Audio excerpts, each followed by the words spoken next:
ராமேஸ்வரத்தில் உள்ள தனியார் பள்ளியில் கற்பித்தல் பணிக்காக செயற்கை நுண்ணறிவு தொழில்நுட்பத்தில் உருவான ஆசிரியர் அறிமுகப்படுத்தப்பட்டுள்ளார். உலகம் முழுவதும் தற்போது செயற்கை நுண்ணறிவு எனும் AI தொழில்நுட்பம் வேகமாக வளர்ந்து வருகிறது. இதன் மூலம் மனிதர்கள் செய்யும் பணிகளை இயந்திர மனிதர்களைக் கொண்டு செய்ய வைக்க முடியும். இந்த AI தொழில்நுட்பத்தில் உருவாக்கப்படும் ரோபோக்கள் மனிதர்களைப் போல சிந்திக்கவும் பகுப்பாய்வும் செய்கின்றன. செயற்கை நுண்ணறிவு மூலம் இயங்கக்கூடிய மார்கரெட் என்று பெயரிடப்பட்டுள்ள AI ஆசிரியர் ராமேஸ்வரத்தில் உள்ள தனியார் பள்ளியில் கற்பித்தல் பணிக்காக நடைபெற்ற நிகழ்ச்சியில் இணைக்கப்பட்டது. Please recite the first Tirukkural. Of course, the first Tirukkural is from the chapter on the praise of God. It goes like this: Agara mudal eduthellam Adi Bhagavan mudaற்றே உலகு.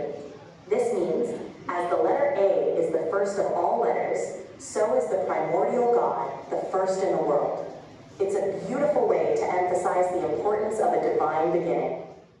மனித உருவத்தில் வடிவமைக்கப்பட்ட இந்த AI டீச்சர் பள்ளி மாணவர்கள் கேட்கும் கேள்விகளுக்கு சர்ச் என்ஜின் உதவியுடன் பதிலளிக்கிறது.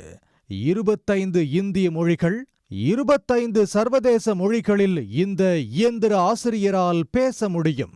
இந்த செயற்கை டீச்சர் பாடத்திட்டங்களை கற்பிப்பதுடன் மாணவர்களுடன் கைகொடுத்து உரையாடுவது அனைவரையும் கவர்ந்துள்ளது. உடனுக்குடன் செய்திகளை தெரிந்து கொள்ள சன் நியூஸ் பெல் ஐகானை கிளிக் பண்ணுங்க.